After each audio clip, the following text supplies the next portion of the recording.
ನೋಡ್ರಿ ಫ್ರೆಂಡ್ಸ್, ನಿನ್ನೆ ನಮ್ಮ ಮನೆಗೆ ಒಬ್ಬರು ಗೆಸ್ಟ್ ಬಂದಿದ್ದರು. ಅವರು ಬ್ರೆಡ್ಡು, ಸೇವು, ಸ್ವೀಟು ತಂದಿದ್ದರು. ಅದನ್ನು ನಾಷ್ಟಾಕ್ಕಾಗ್ತದೆ ಅಂಥೇಳಿ ನಾನು ಕಟ್ ಮಾಡ್ಕೊಂಡು ಒಗ್ಗರಣೆ ಹಾಕೋದು ಹೇಗಂತ ತೋರಿಸ್ತೀನಿ. ಈಗ ಚಿಕ್ಕ ಚಿಕ್ಕದಾಗಿ ಕಟ್ ಮಾಡ್ಕೋಬೇಕು. ಹಿಂಗೆ ಚೆಂದಾಗೆ ಎಲ್ಲ ಕಟ್ ಮಾಡ್ಕೋತೀನಿ. ಆಮೇಲೆ ನಿಮ್ಗೆ ತೋರಿಸ್ತೀನಿ ಅಂತ ಒಗ್ಗರಣೆ ಹಾಕೋದನ್ನು. ನೋಡ್ರಿ ಫ್ರೆಂಡ್ಸ್, ಇದಕ್ಕೆ ಏನೇನು ಮಾಡ್ಬೇಕಂತಂದ್ರೆ ಕಡಾವಿಗಿನ ಕಾಯಕ್ಕೆ ಇಟ್ಕೊಂಡಿನಿ ನಾನು. ಸ್ವಲ್ಪ ಎಣ್ಣೆ ಹಾಕೋಬೇಕು.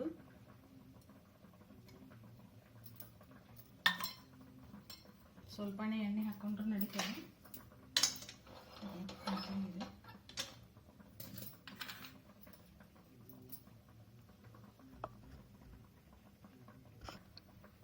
ನೋಡ್ರಿ ಫ್ರೆಂಡ್ಸ್, ಎಣ್ಣೆ ಕಾದದ. ಈಗ ಜೀರಿಗೆ ಸಾಸಿವೆ ಹಾಕೋತೀನಿ.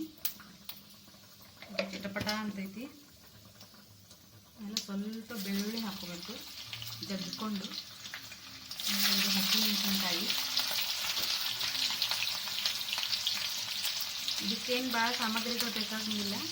ಇದು ಕರಿಬೇವು ಚಿಟಪಟ ಅಂತ ಸಿಗುತ್ತದೆ. ಸ್ವಲ್ಪ ಉಪ್ಪು ಹಾಕ್ತೀನಿ. ಇದಕ್ಕನ್ನು ಬ್ರೆಡ್ಡಿಗೇನು ಸ್ವಲ್ಪ ಬುಟ್ಟಿ ಇರ್ತವೆ, ಸ್ವಲ್ಪ ಹಾಕ್ಕೋಬೇಕು. ಆಮೇಲೆ ಇದಕ್ಕನ್ನು ಸ್ವಲ್ಪ ಅರಿಶಿನ ಹಾಕೋತೀನಿ.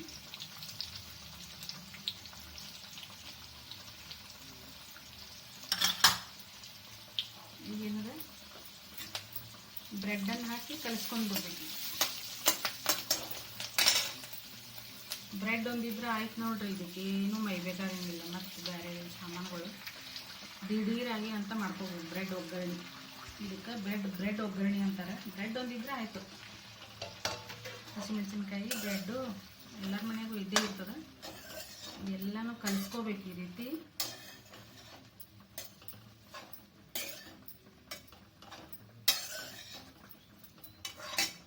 ಇದಕ್ಕೆ ಒಂದು ಅರ್ಧ ನಿಂಬೆಹಣ್ಣು ಹಿಂಡ್ಕೋಬೇಕು.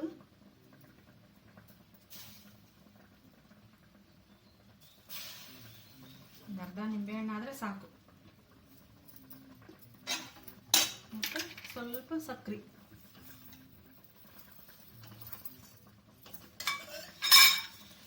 ಇದೆಲ್ಲ ಕೂಡೋ ತನಕ ಕಲಿಸ್ಬಿಟ್ರೆ ಆಯ್ತು. ಬ್ರೆಡ್ ಒಗ್ಗರಣೆ ಮುಗೀತು. ನೋಡಿ ಫ್ರೆಂಡ್ಸ್, ಆಯ್ತು. ಇದೀಗ ಬ್ರೆಡ್ ಒಂದಿದ್ರೆ ಆಗ್ಬಿಡ್ತೇವೆ. 2 ನಿಮಿಷದೊಳಗೆ ಆಗ್ಬಿಡ್ತೈತೆ. ಬ್ರೆಡ್ ಮುರಿದು ಒಗ್ಗರಣೆ ಹಾಕೋದು. ಈ ಜಾಮು, ಕೆಚಪ್ಪು ಅದು ಇದು ಅಂತ ಟೋಸ್ಟ್ ಮಾಡ್ಕೊಂಡು ತಿನ್ನೋದಕ್ಕಿಂತ ಹೀಗೆ ಮುರ್ಕೊಂಡು ಮಾಡ್ಕೊಂಡು ತಿಂದ್ರೆ ಹೊಟ್ಟೆಗೂ ಹಿತ. ನಮ್ಮ ಮನೆಯಾಗ ಇದನ್ನು ಎಲ್ಲರೂ ಇಷ್ಟಪಡ್ತಾರೆ. ಒಬ್ಬರೇ ಖಾಲಿ ಮಾಡ್ತಾರೆ. ಈ ರೀತಿ ಮಾಡಿಟ್ರೆ ನೋಡ್ರಿ, ಬ್ಯಾಚುಲರ್ಸ್ಗಳಿಗೆ ರೂಮ್ ಮಾಡ್ಕೊಂಡಿರ್ತೀರಲ್ಲ, ಕಲಿಯೋದಕ್ಕದು, ನೌಕರಿ ಮಾಡೋದಕ್ಕದು, ಅವ್ರಿಗಂತೂ ತುಂಬ ಈಸಿ ಇದೆ ಬ್ರೆಡ್ ಮುರಿದು ಒಗ್ಗರಣೆ ಹಾಕೋದು. ನೋಡಿ, ಕಲ್ಕೊಳ್ಳಿ, ಮಾತಾಡಿ, ಜುಮ್ ಮಾಡ್ಕೊಳ್ಳಿ. ಸಾರಿ, ಗ್ಯಾಸ್ ಆಫ್ ಮಾಡಿಬಿಡ್ತೀನಿ. ಯಾರು ನನ್ನ ಚಾನೆಲ್ನ ಸಬ್ಸ್ಕ್ರೈಬ್ ಮಾಡಲಾರ್ದ ನೋಡ್ತಾ ಇದ್ದೀರಾ, ಸಬ್ಸ್ಕ್ರೈಬ್ ಮಾಡ್ಕೊಳ್ಳಿ ಪ್ಲೀಸ್. ಲೈಕ್ ಮಾಡಿ, ಕಮೆಂಟ್ ಮಾಡಿ, ನಿಮ್ಮ ಫ್ರೆಂಡ್ಸ್ ಆ್ಯಂಡ್ ಫ್ಯಾಮ್ಲಿಗೆ ಶೇರ್ ಮಾಡಿ.